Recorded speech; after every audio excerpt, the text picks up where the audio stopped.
नमस्कार दोस्तों, आईएएस मार्गदर्शक चैनल पर आप सभी का स्वागत है। अभी हम सामान्य अध्ययन के कुछ प्रश्नों को करने का प्रयास करेंगे इस सेशन में। ठीक है, तो ये एक प्रकार का मॉक टेस्ट है। मैं कुछ प्रश्न आप लोगों को दूंगी और आप उसका सही उत्तर अपनी तरफ से देने का प्रयास कीजिए। ठीक है, तो चलिए बढ़ते हैं पहले प्रश्न की ओर। पहला प्रश्न है, उष्णकटिबंधीय चक्रवात के संदर्भ में कौन सा एक कथन असत्य है? ऑप्शन ए, इनका विकास केवल गर्म सागरीय सतहों पर होता है। बी, ये विभिन्न वाताग्रों द्वारा निर्मित होते हैं। सी, उष्णकटिबंधीय चक्रवातों के प्रत्येक भाग में वर्षा होती है।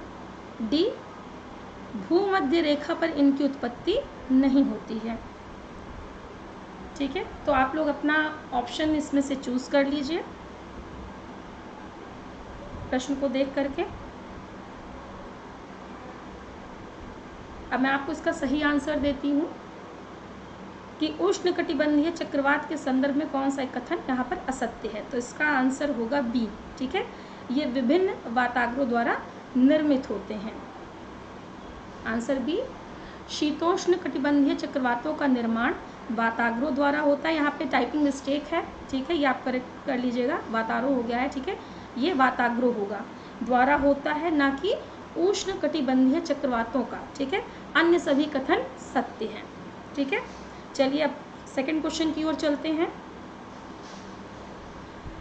निम्नलिखित पर विचार करें।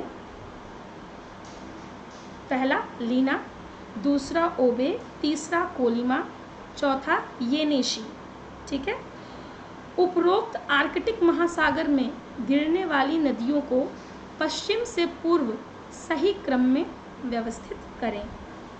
ठीक है, चारों नदियों के नाम बहुत ध्यान से देख लीजिए। अब देखिए हमारे ऑप्शंस क्या हैं। ए 1 2 3 4, बी 3 4 1 2, सी 4 3 2 1, डी 2 4 1 3।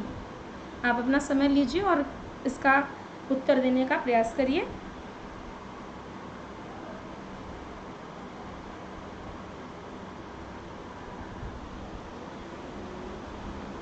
तो इस प्रश्न का सही उत्तर मैं आप लोगों को बता देती हूँ। इसका आंसर होगा डी। डी की जो सीरीज़ है वो इसका सही आंसर है। 2 4 1 3 जो सीरीज़ है। ठीक है,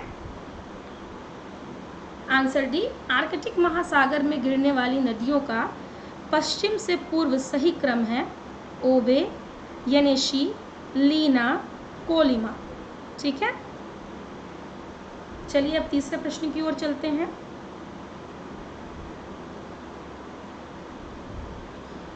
तीसरा प्रश्न है हमारा, क्वांटो किस देश में सबसे बड़ा मैदान है? ठीक है, A Italy, B Mexico, C Japan, D चीन।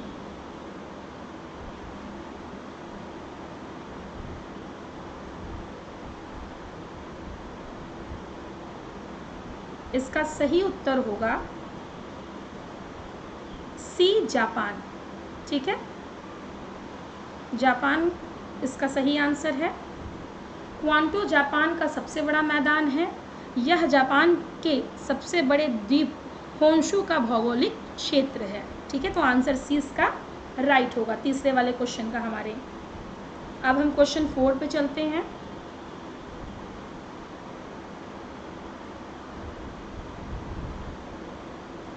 निम्नलिखित युग्मों में से कौन सा एक सही सुमेलित नहीं है? ठीक है, एक तरफ नगर दिया हुआ है, दूसरी तरफ उससे संबंधित उद्योग दिए हुए हैं। तो इसमें से कौन सा सही सुमेलित नहीं, हमें ये बताना है। तो पहला हमारा है ब्रेडफोर्ड, लोकोमोटिव, बी स्टॉकहोम, जलपोत निर्माण, सी ओटावा, कागज उद्योग, डी सेंटिंग-यांगो, शराब उद्योग।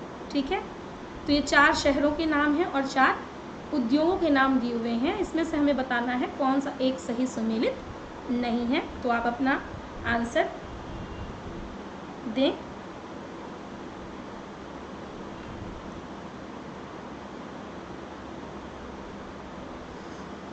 फोर्थ का सही आंसर होगा ए, ब्रेडफोर्ड लोकोमोटिव। ठीक है, तो ये आपका सही सुमेलित नहीं है। आंसर क्या है हमारा? ब्रेडफोर्ड शहर इंग्लैंड ऊनी वस्त्र उद्योग के लिए प्रसिद्ध है, जबकि अन्य सभी सही सुमेलित है। ठीक है, तो ब्रेडफोर्ड आपका जो है वो लोकोमोटिव के लिए नहीं प्रसिद्ध है, वो किस चीज़ के लिए प्रसिद्ध है? ऊनी वस्त्र उद्योग के लिए प्रसिद्ध है, और ये शहर कहाँ है आपका? इंग्लैंड में है। ठीक है, बाकी जो भी और सारे विकल्प थे वो सारे सही हैं आपके। अब हमारा 5वां प्रश्न है, विश्व जनसंख्या दिवस उस दिन की याद में मनाया जाता है जब विश्व की जनसंख्या अनुमानतः हो गई थी। तो हम सभी विश्व जनसंख्या दिवस मनाते हैं, ठीक है, आप लोगों को पता ही होगा।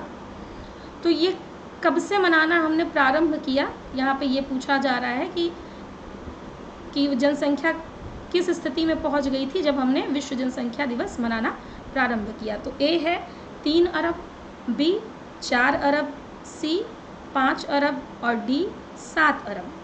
ठीक है, तो इसे देख लीजिए प्रश्न को।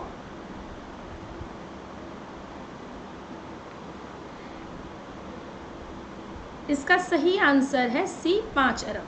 ठीक है, जब विश्व की जनसंख्या 5 अरब के पार हो गई, 5 अरब पूरी हो गई, तो उस दिन के बाद से विश्व जनसंख्या दिवस मनाना शुरू किया गया।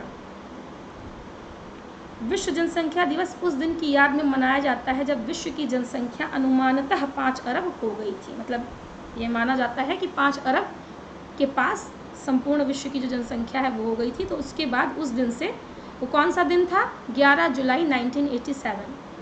ठीक है, तो 11 जुलाई 1987 से जो है विश्व जनसंख्या दिवस मनाया जाने लगा।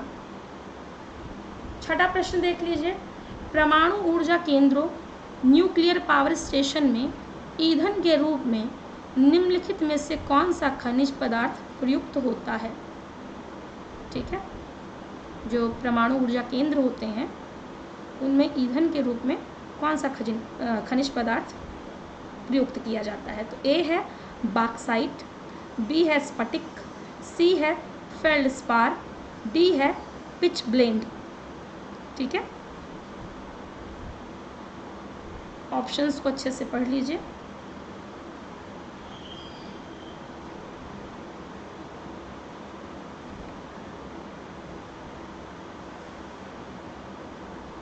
इसका सही उत्तर है डी, पिच ब्लेंड। ठीक है, परमाणु ऊर्जा केंद्रों में जो है आंसर डी, यूरेनियम धातु की खोज 1789 में पिच ब्लेंड नामक खनिज से की गई थी। पिच ब्लेंड यूरेनियम का अयस्क है, इसका प्रयोग परमाणु ऊर्जा केंद्रों में ईंधन के रूप में होता है। ठीक है, 7वां प्रश्न देख लीजिए, सन 1931 में कांग्रेस के कराची संकल्प ने निम्नलिखित में से किस एक विषय का समर्थन किया था? ठीक है, कांग्रेस के अधिवेशन होते रहते थे, पढ़ा होगा आप लोगों ने इनके अलग अलग अधिवेशनों को। ठीक है, तो जो 1931 में जो अधिवेशन हुआ था उसमें जो है क्या इनका कराची संकल्प में कौन सा एक विषय का समर्थन इन लोगों ने किया था, उसके बारे में यहाँ पूछा जा रहा है। तो इसके ऑप्शंस हैं ए, राज्य मुख्य उद्योगों और सेवाओं का स्वामित्व या उन पर नियंत्रण नहीं रखेगा। ठीक है, बी, राज्य मुख्य उद्योगों और सेवाओं को भारतीय व्यवसाय वर्गों को सौंप देगा। सी, भारतीय व्यवसाय वर्ग को पूंजी का 50% निवेश करने की अनुमति राज्य द्वारा दी जानी चाहिए। डी, राज्य मुख्य उद्योगों और सेवाओं का स्वामित्व या उन पर नियंत्रण रखेगा। ठीक है, तो इसमें आप ऑप्शन देख लीजिए अपने और अपना आंसर देने की कोशिश कीजिए।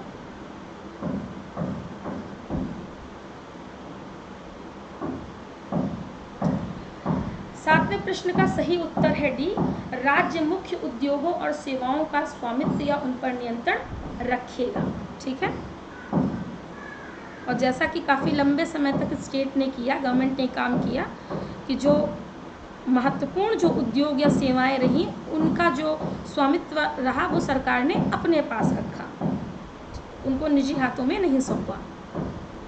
तो आंसर डी है। वर्ष 1931 में कराची अधिवेशन की अध्यक्षता सरदार वल्लभ भाई पटेल द्वारा की गई थी। इस अधिवेशन में यह कहा गया था कि राज्य मुख्य उद्योगों और सेवाओं का स्वामित्व या उन पर नियंत्रण रखेगा।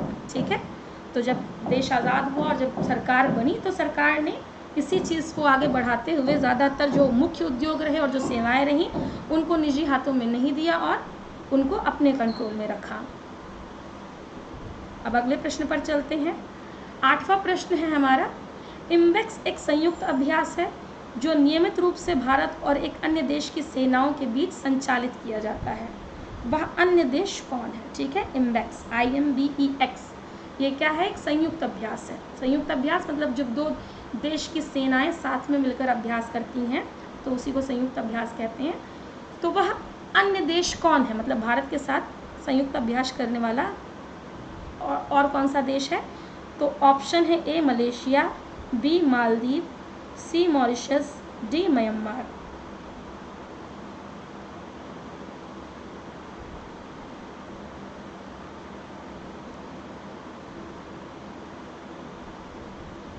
इसका आंसर है डी म्यांमार। ठीक है,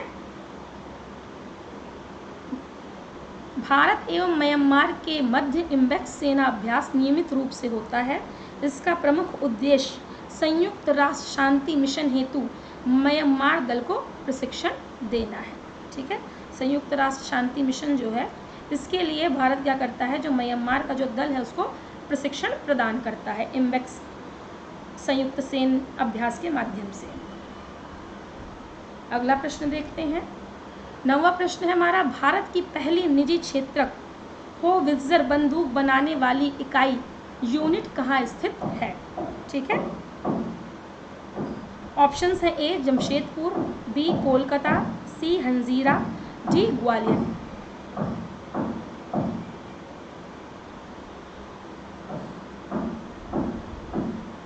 तो इसका सही आंसर है सी हंजीरा। ठीक है, भारत की पहली निजी क्षेत्रक होवित्जर बंदूक बनाने वाली इकाई L&T के सहयोग से गुजरात के हंजीरा में स्थापित की गई है। हंजीरा कहाँ पर है? आपके गुजरात में है। अगले प्रश्न पर चलते हैं। प्रश्न नंबर 10 है, स्तनधारियों की कोशिका के निम्नलिखित में से किस अंग में जल अपघटनीय एंजाइम प्रचुर मात्रा में पाए जाते हैं? ठीक है, ऑप्शन है आपके ए माइटोकॉन्ड्रिया, बी राइबोसोम, सी लाइसोसोम, डी केंद्रक। ठीक है, न्यूक्लियस।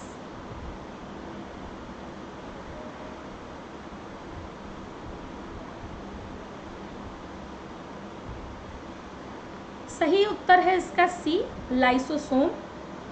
ठीक है, स्तनधारियों की कोशिका के लाइसोसोम में जल अपघटनीय एंजाइम प्रचुर मात्रा में पाए जाते हैं।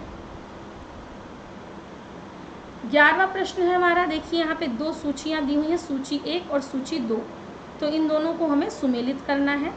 सूची 1 को सूची 2 से सुमेलित करें तथा नीचे दिए गए कूट की सहायता से सही उत्तर चुनिए। ठीक है, तो सूची 1 में क्या है? संघ है, और सूची 2 में क्या है? उनके संस्थापकों के नाम दिए हुए हैं। तो हमें इन्हें सही सुमेलित जो है इनका जो क्रम है उसको हमें चुनना है।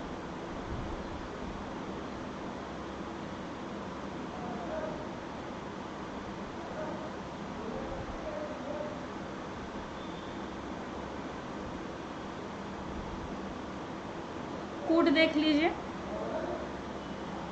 ठीक है, ABCD। तो A आपका है 2 3 4 1, B है आपका 3 4, नहीं पहले मैं आपको ऑप्शंस बता दूं, पहले हम पढ़ लेते हैं संघ और संस्थापकों के नाम, मैं ये भूल रही थी। A द सत्य महिमा धर्म ऑफ ओडिशा, B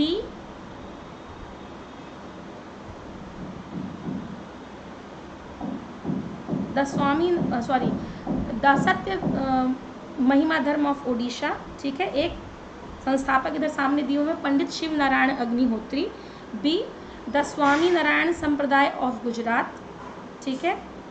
इधर दूसरे नंबर पे आपका दिया हुआ है महिमा गोसाई।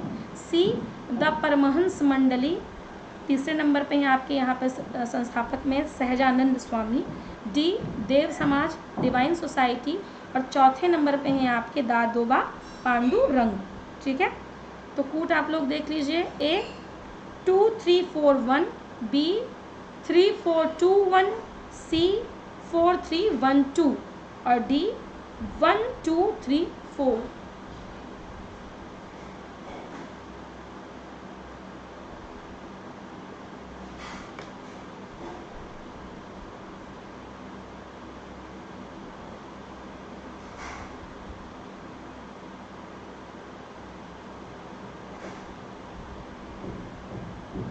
ठीक है,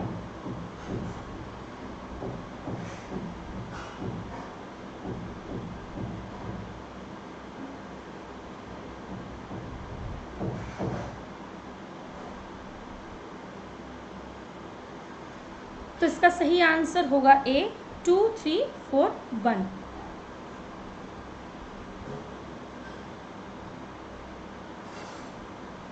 ठीक है, सही सुमेल यहाँ पे दिया हुआ है। संघ और संस्थापक, तो पहला है आपका द सत्य महिमा धर्म ऑफ ओडिशा, महिमा गोसाई इसके संस्थापक हैं।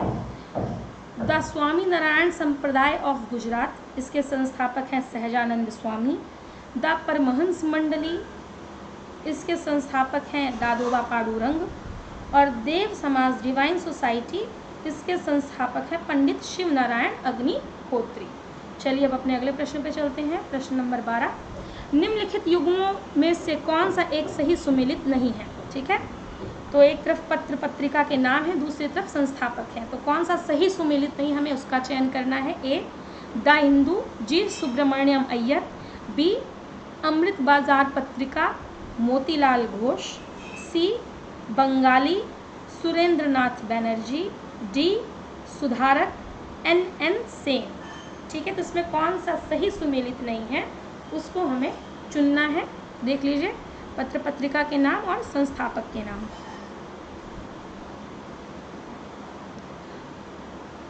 इसका सही आंसर होगा 12 का डी सुधारक NN सेन। ठीक है, तो ये हमारा सही सुमेलित नहीं है।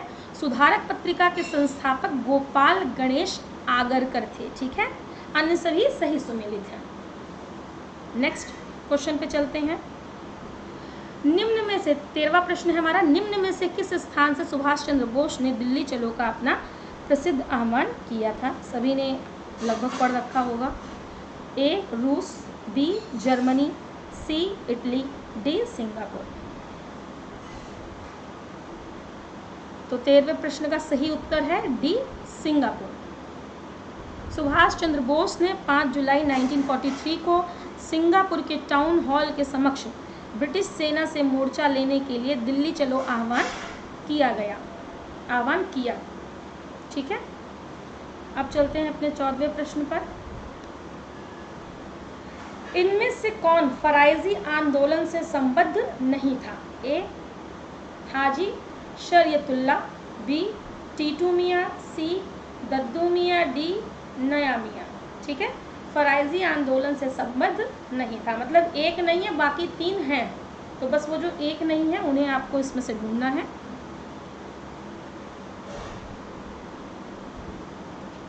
इसका सही उत्तर है डी नया मियाँ। ठीक है, फराजी आंदोलन का मुख्य उद्देश्य इस्लाम धर्म में सुधार करना था। ठीक है, फराजी आंदोलन का मुख्य उद्देश्य क्या था? इस्लाम धर्म में सुधार करना। इसकी शुरुआत पूर्वी बंगाल में हाजी शरीयतुल्लाह द्वारा की गई। नया मियाँ का इस आंदोलन से संबंध नहीं था। ठीक है, तो नया मियाँ का फराजी आंदोलन से कोई लेना देना नहीं था। प्रश्न संख्या 15, वर्ष 2006 में पारित सूक्ष्म लघु एवं मध्यम उपक्रम विकास अधिनियम के अनुसार सूक्ष्म सेवा क्षेत्र के उपक्रमों में निवेश की अधिकतम सीमा है। ठीक है, वर्ष 2006 में पारित, वर्ष ध्यान से देखिए कि वर्ष 2006 में पारित आपका जो सूक्ष्म लघु एवं मध्यम उपक्रम विकास अधिनियम है उसमें जो निवेश की सीमा है, ठीक है, सूक्ष्म सेवा क्षेत्र के जो उपक्रम है उनमें निवेश की अधिकतम सीमा क्या थी, क्या है? तो आपके ऑप्शंस हैं ए 25 लाख, बी 10 लाख, सी 2 करोड़, डी 5 करोड़। ठीक है,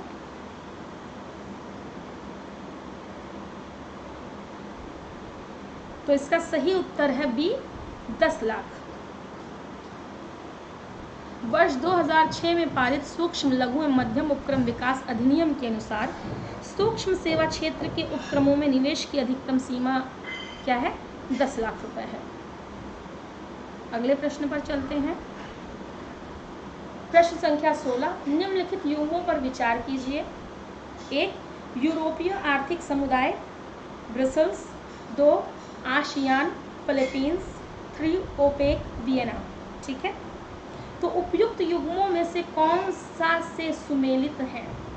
जो युग्म दिए हुए हैं इनमें से कौन सा सही है या कोई गलत है, तो उसका आपको चयन करना है। जो सही है उनका चयन करना है, गलत को छोड़कर। ठीक है, तो ए है 1 और 2, बी केवल 2, सी 1 और 3, डी केवल 3। तो सही युग्म का इसमें आपको चयन करना है।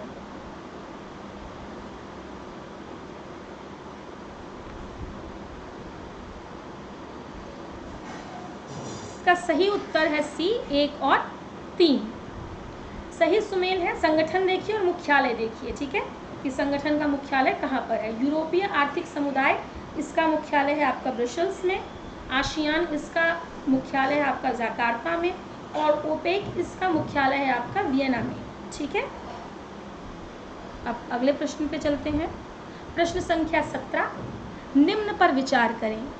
IRDP, MRTP, NREP उपरोक्त में से कौन सा से निर्धनता विरोधी कार्यक्रम है? ठीक है, कि ये जो 3 प्रोग्राम्स हैं इनमें से कौन कार्यक्रम जो है वो निर्धनता विरोधी कार्यक्रम है। ठीक है, निर्धनता को समाप्त करने के लिए चलाए जा रहे हैं। तो ऑप्शंस हैं ए 2 तथा 3, बी 1 तथा 3, सी 1 तथा 2, डी 1, 2 तथा 3। तो सही का चयन करें, सही क्रम का चयन करें, इसमें सही ऑप्शन का चयन करें।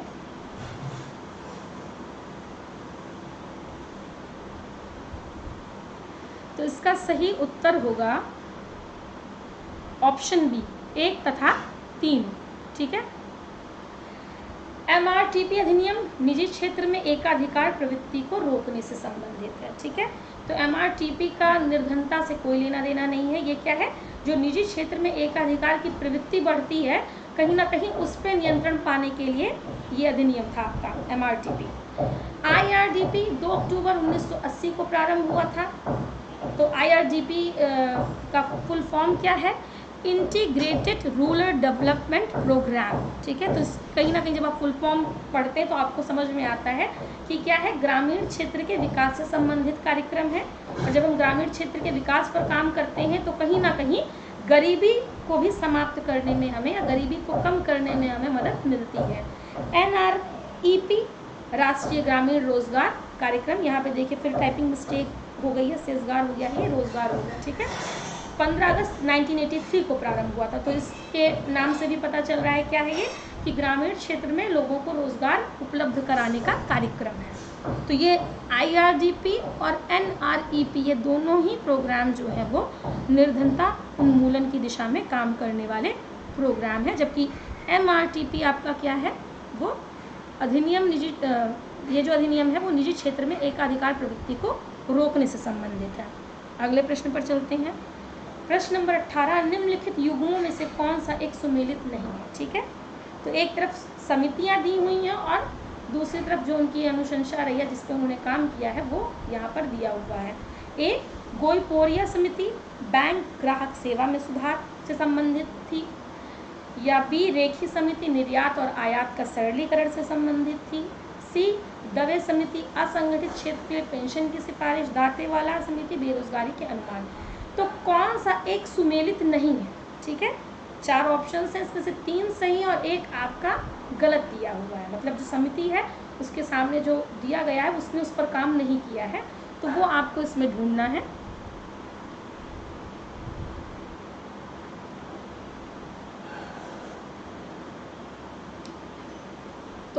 प्रश्न नंबर 18 का सही उत्तर है बी, रेखी समिति। ठीक है, रेखी समिति ने निर्यात और आयात का सरलीकरण पे नहीं बात की है, इन्होंने किस पे बात की है? रेखी समिति ने अप्रत्यक्ष कर से संबंधित है, रेखी समिति ने अप्रत्यक्ष कर पर बात की है। अन्य सभी सही सुमेलित है। ठीक है, 3 जो है वो बिल्कुल ठीक है, बस रेखी समिति जो है वो आपका अप्रत्यक्ष कर से संबंधित है। प्रश्न संख्या 19, अर्थव्यवस्था में क्रियात्मक घाटा को सही निरूपित करता है। ए, राजस्व घाटा तथा ब्याज अदायगियों का अंतर। बी, सकल राजकोषीय घाटा तथा स्फीतिक समायोजन का अंतर।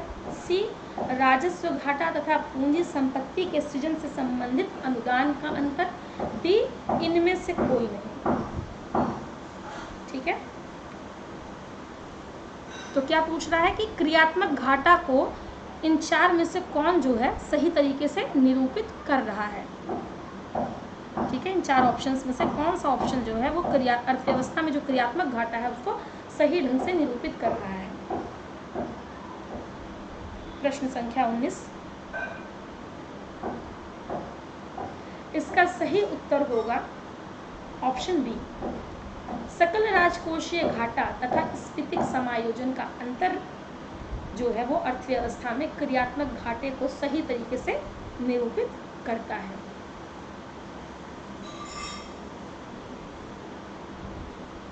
ठीक है, अर्थव्यवस्था में स्फीति सार्वजनिक व्यय की मात्रा में वृद्धि लाती है, मतलब इन्फ्लेशन जो होता है वो क्या करता है, सार्वजनिक व्यय को बढ़ा देता है। इसलिए वास्तविक स्थिति ज्ञात करने के लिए स्फीति समायोजित घाटा ज्ञात करते हैं। ठीक है, यही क्रियात्मक घाटा है।